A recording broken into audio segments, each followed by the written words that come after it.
Le Petit Prince, film de Mark Osborne, avec dans le casting original Jeff Bridges dans le rôle de l'aviateur, James Franco dans le rôle du renard, et comment il s'appelle, Benicio del Toro dans le rôle du serpent. Il y avait, je crois que la fille qui interprète la gamine s'appelle Mackenzie Foy, j'en suis pas sûr. Au niveau du casting VF, on a donc Florence Foresti, André Dussolier, Clara Poincaré, Guillaume Gallienne, Vincent Cassel, Pascal Légitimus, un casting plutôt très bien au niveau de la VF. Quoique, ils auraient pu prendre des acteurs de doublage professionnels plutôt que de vrais acteurs. Enfin, les acteurs de doublage sont des vrais acteurs, mais bon, vous m'avez compris.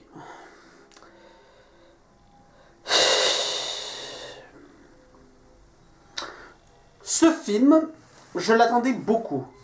Je l'attendais beaucoup parce que c'était une adaptation d'une des histoires les plus célèbres dans le monde, à savoir Le Petit Prince, que je ne me ferai pas l'affront de vous présenter. Si vous êtes un peu âgé, vous devez forcément avoir entendu parler du Petit Prince, que ce soit par l'école ou par des amis ou de la famille. Et je ne comprends pas ce film. Très honnêtement, je ne le comprends pas. Alors, déjà au niveau du casting, en VF comme en VO d'ailleurs, il y a quand même des acteurs qui sont pas mal prestigieux et qui pourtant occupent des rôles mineurs. Même pas secondaires, je dirais même plutôt tertiaires, quoi. Je sais pas pour la VO, je l'ai vu en VF, mais je sais que dans les deux versions, vous avez dans le rôle de la Rose Marion Cotillard. Marion Cotillard, qu'on l'aime ou qu'on l'aime pas, c'est pas n'importe qui. C'est quand même l'interprète de la môme, elle a quand même joué dans la trilogie The Dark Knight, elle a joué dans Inception, c'est une actrice mondialement connue. Et dans son rôle de la Rose, elle doit avoir 5 répliques. Pas plus. C'est vraiment le rôle tertiaire, c'est le rôle qu'on ne voit quasiment pas. Pareil, alors je sais pas par contre pour la VO, mais pour la VF, vous avez choisi le rôle d'un flic qui n'a à tout casser que 5 répliques aussi, et dans la VF, vous le faites interpréter par Pascal Légitimus. Alors, qui est peut-être moins mondialement connu que Marion Cotillard, mais Pascal Légitimus, c'est quand même les inconnus, c'est un mec qui a fait plein de rôles au cinéma comme au théâtre. Le casting est assez bizarre. Vous avez des acteurs comme Vincent Lindon, comme Laurent Lafitte, vous avez des acteurs qui sont vachement connus et qui pourtant n'occupent que des rôles extrêmement mineurs. Alors, je sais pas qui interprète le roi, il n'a pas été mentionné. Mais quand même, quoi. Alors autant dans la VF, André Dussolier, Clara Poincaré, Florence Foresti, ça va. André Dussolier fait très bien l'aviateur d'ailleurs. Mais c'est quand même très bizarre. Mais c'est pas un grand défaut du film. C'est pas un grand défaut du film. Le défaut vient après. Ce film peut être divisé en 3 parties. La partie de l'histoire du Petit Prince, la partie de l'histoire qui va être racontée en parallèle avec celle du Petit Prince, et la 3e. Je laisse deviner où est le problème. Alors, pour la partie de l'histoire du Petit Prince, elle est très bien. Elle est très bien. Je trouve qu'avoir utilisé une méthode d'animation différente que l'histoire avec la petite fille, c'est... Ah oui, excusez-moi, j'ai oublié de vous parler du synopsis. En fait, dans ce film, Antoine de Saint-Exupéry, qui est nommé que l'aviateur dans le film, n'a pas publié le livre Le Petit Prince. Et il va rencontrer une petite fille, j'ai pas son nom en tête, qui va avoir une vie extrêmement menée, extrêmement carrée, organisée par sa mère, qui va organiser toute sa vie. Le projet de toute une vie, comme elle l'appelle. Mais elle va rencontrer donc l'aviateur qui va lui raconter l'histoire du Petit Prince et qui va lui faire comprendre qu'il est important quand même de garder son âme d'enfant. Pour donc la partie sur le Petit Prince, elle est très bien. Elle est très bien. C'est quand même l'histoire de Saint-Exupéry. L'animation en plus s'y prête très bien. J'ai beaucoup aimé la façon d'animer parce que ça renforce le côté conte de l'histoire. Les dessins qu'il y avait dans Le Petit Prince, le livre, avaient déjà un aspect assez onirique. Assez... comment dire à la fois très enfantin et très rêveuse. Or, je trouve que l'animation qui a été choisie pour interpréter la partie sur l'histoire du Petit Prince est très bien. Elle a bien été choisie et elle renforce cet aspect onirique. D'autant plus que ça fait vraiment les petites marionnettes les petits guignols qui étaient là quand on était enfant. Donc, la seule chose que je regrette vis-à-vis de la partie sur le Petit Prince, c'est juste que j'aurais aimé qu'elle soit un peu plus développée, notamment la relation entre l'aviateur et le Petit Prince qu'on ne voit pas beaucoup au final. Je trouve ça très dommage, surtout qu'on insiste bien que l'aviateur a eu une expérience marquante avec le Petit Prince. Mais bon, ça reste quand même très bien. Les meilleures voix ce sont d'ailleurs dans cette partie. J'ai beaucoup aimé l'interprétation de Guillaume Gallienne dans le rôle du serpent et de Vincent Cassel dans le rôle du renard. Mais ça reste une très bonne partie. Un peu racontée de façon courte, mais qui reste quand même consistante. La seconde partie, donc, qui va être comptée en alternance avec la première, la partie avec la petite fille qui va rencontrer l'aviateur. Elle est pas mal, elle passe. Il y a quand même des idées bizarres. Il y a quand même des trucs bizarres dans cette partie. Ne serait-ce que, on te fait, par exemple, on fait tout un build-up. Un build-up, c'est une manière en fait de vous préparer à un événement. Genre, on va parler d'une banque qui va se faire braquer. Je dis ça parce que je sors aussi de Anti-Gang. On parle d'une banque qui va se faire braquer. Hop, elle se fait braquer. Beaucoup plus tard dans le film. Et donc dans Le Petit Prince, on te fait un build-up sur le fait que l'aviateur va bientôt mourir. Parce qu'il a des attaques, parce que il parle très souvent qu'il va bientôt partir, pour ne pas dire mourir à la gamine.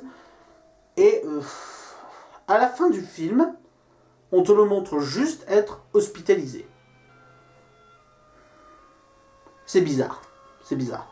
Parce que on a tout un build-up, on va dire ah, ça va être le moment où, un moment qui n'arrive pas. C'est dans ce cas-là, pourquoi faire un build-up là-dessus? Ça renforce pour rien une intrigue et ça ne fait que faire de la frustration.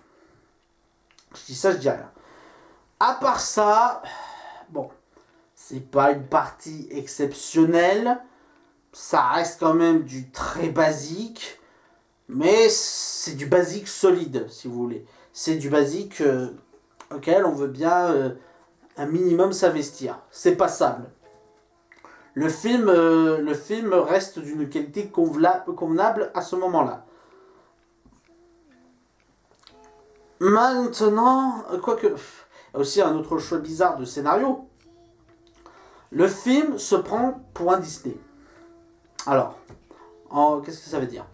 Ça veut dire qu'il y aura des parties un peu comédie musicale, un peu chantante, mais il n'y en aura que 2.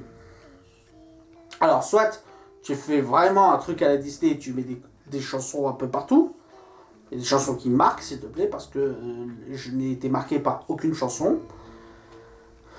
Il y a juste une chanson qui m'a saoulé, mais ça c'est pas bon quand une chanson te fait 1 plus 1, 2 plus 1, 3. Ça saoule très vite.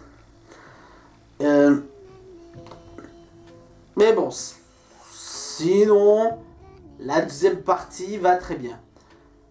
J'aurais juste laissé ces 2 parties tu aurais développé un petit peu l'histoire avec le Petit Prince et tu aurais fait mourir l'aviateur à la fin, ce qui aurait consolidé l'une des morales du Petit Prince, l'histoire que tu es en train de raconter, ça aurait été bien. Le film aurait été bien. Mais non! Parce que vient la partie qui me fait haïr ce film. Qui fait que ce film représente tout ce que je déteste dans les dessins animés pour enfants. La troisième partie, je vous l'introduis. Donc, l'aviateur se fait hospitaliser, on ne sait pas s'il va s'en sortir ou pas. La fille a l'idée d'aller chercher le Petit Prince. Elle s'enfuit donc de chez elle. Elle prend l'avion qui est en miettes, que Saint-Exupéry est en train de réparer, que l'aviateur était en train de réparer, et elle décolle pour aller sur un astéroïde composé d'immeubles, où, en fait c'est un astéroïde qui va vous montrer des gens hyper dépressifs, que des adultes, qui ne veulent pas d'enfants, qui interdisent les enfants et qui veulent et qui donc grandissent, font faire grandir tout le monde, dans lequel qui est gouverné par le businessman de l'histoire de base du Petit Prince, vous savez, celui qui compte les étoiles tout autour de lui, dans lequel tu retrouves le vaniteux et le roi. Et tu retrouves le Petit Prince, adulte, qui devient ramoneur des immeubles.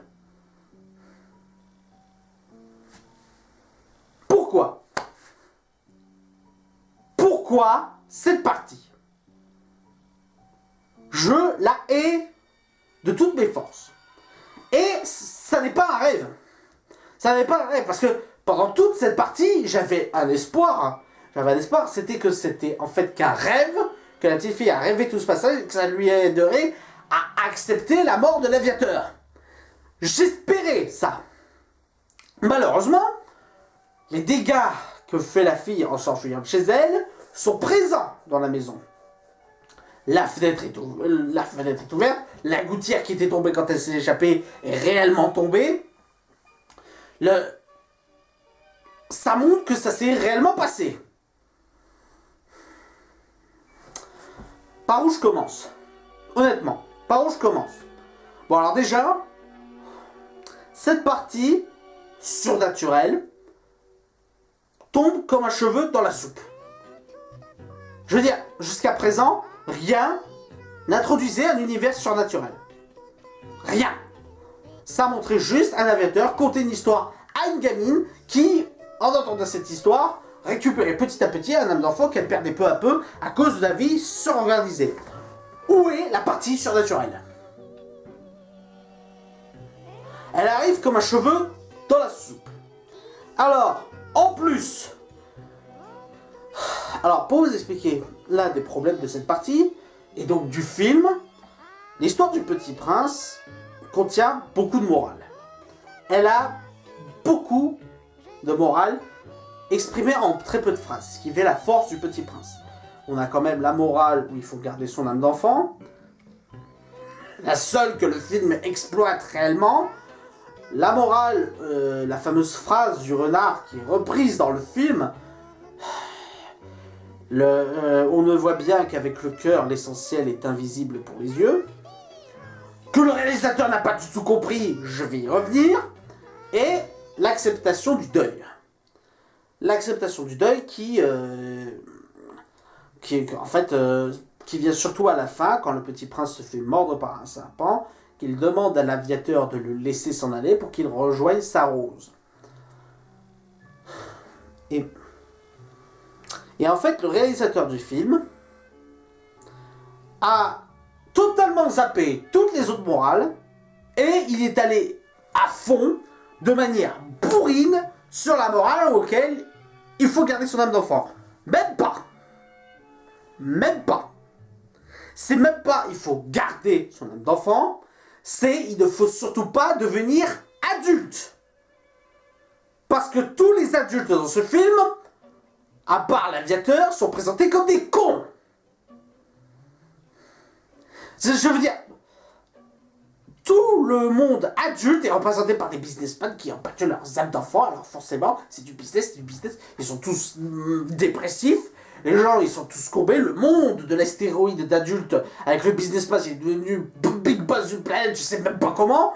Le petit prince est un ramoneur, et une fois adulte, est un ramoneur incapable, un raté. Tous les adultes sont montrés comme étant des dépressifs, qu'il ne faut garder que l'essentiel, parce que tout ce qui est imaginaire...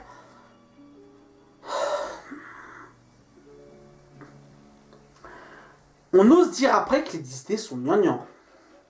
Là, je vous défie de me trouver un Disney qui parle comme ça du fait de devenir adulte. Il y a une chose, il y en a qui disent oui, mais ce film montre qu'il faut garder son âme d'enfant. Je suis un fanboy des Disney. Je joue régulièrement à des jeux qu'on considère pour les enfants. Je me suis déjà pris à imaginer des histoires. J'ai écrit des histoires totalement enfantines. J'ai trouvé ce film gnangnan. Et pourtant, je suis plutôt bon public à ce niveau-là. Hein. Ce film défonce tout ce que les deux autres parties, cette partie, défonce tout ce que les deux autres parties s'étaient acharnées à construire. C'est-à-dire, on te fait l'aviateur te fait comprendre que c'est un conte, que c'est une histoire qu'il raconte, et que pour un petit peu faire accepter son deuil, il va dire que le petit prince s'est fait mordre et rejoint les étoiles, et qu'il faut simplement se fermer, et qu'il te dit plusieurs fois il faut fermer les yeux et se dire que le petit prince existe, qui est en ce moment avec sa rose. Non seulement le petit prince, il existe pour de vrai, que la fille rejoint avec un avion, mais en plus c'est devenu un adulte, et et il n'est pas mort. C'est-à-dire qu'il a le corps de l'enfant qu'il avait pris en allant sur Terre. Adulte.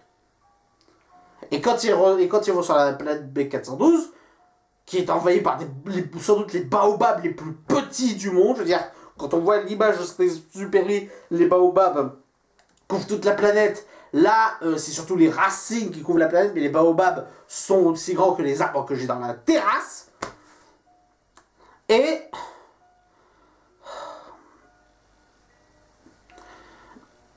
en plus, c'est une partie qui alourdit cette morale, qui fait qu'elle devient lourde. Elle devient inutilement répétitive, elle devient lourdingue au possible, et elle devient totalement malsaine. J'ai pas d'autre mot que malsain à ce moment. Pourquoi ? Je veux dire, Mark Osborne, c'est pas n'importe qui non plus. Il sort de Kung Fu Panda. Je suis désolé, un truc comme ça, je suis obligé de comparer le film avec Vice Versa, ou avec Le Roi Lion, ou avec des Disney de ce genre. Aucun d'entre eux disait que c'était mal d'être adulte. Aucun d'entre eux disait que c'était mal de changer. Ils disaient juste garder quand même une part de l'enfance.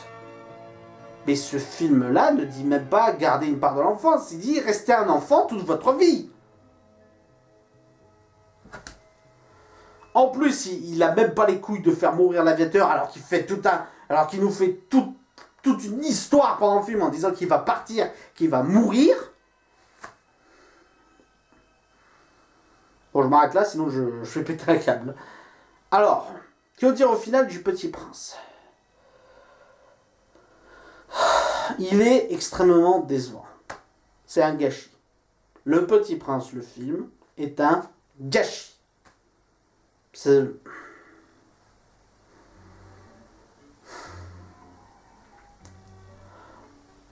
Ça reste un problème. Il y avait une bonne histoire derrière. Ils ont quand même réussi à foirer l'histoire de Saint-Exupéry. Je comprends que l'histoire écrite dans le livre n'est pas assez pour faire un film. Mais ils pouvaient très bien se contenter de l'histoire de la petite fille qui se fait méga organiser sa vie par sa mère. Et me mettre à côté, je vous l'ai dit. Développer un peu plus la partie sur le Petit Prince. Faire mourir l'aviateur à la fin et se contenter de ça, mais ça aurait été super. Le film aurait été très bien. Malheureusement, Mark Osborne il s'est dit mon film il fait qu'1h15, j'ai envie qu'il fasse quand même un peu plus, je vais en faire un film d'1h45. Du coup, je vais foutre une partie surnaturelle qui vient de nulle part et qui vient foutre en l'air ce qu'ont fait les deux autres parties. c'est... Troisième partie qui ne manque pas d'incohérence scénaristique, hein, je tiens à le dire quand même. Le mec il te dit il faut détruire tout ce qui est pas essentiel. Depuis quand les avions c'est pas essentiel, hein. C'était peut-être pas essentiel au Moyen-Âge, mais ça reste quand même essentiel. La fille vous a rejoint avec un avion. Donc un avion ça reste essentiel.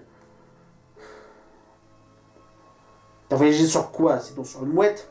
Quoique le petit prince utilise des oiseaux migrateurs, donc c'est peut-être... Enfin bref. Enfin bref, je... Critique un peu tardive du Petit Prince, j'en suis désolé. Un film que je voulais absolument aller voir, mais qu'au final, j'aurais peut-être pas dû.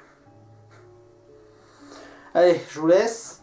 Je vous dis à très bientôt, parce que, exceptionnellement, il y aura 2 critiques cette semaine, puisque j'ai vu aussi Anti-Gang. Allez, à tout de suite.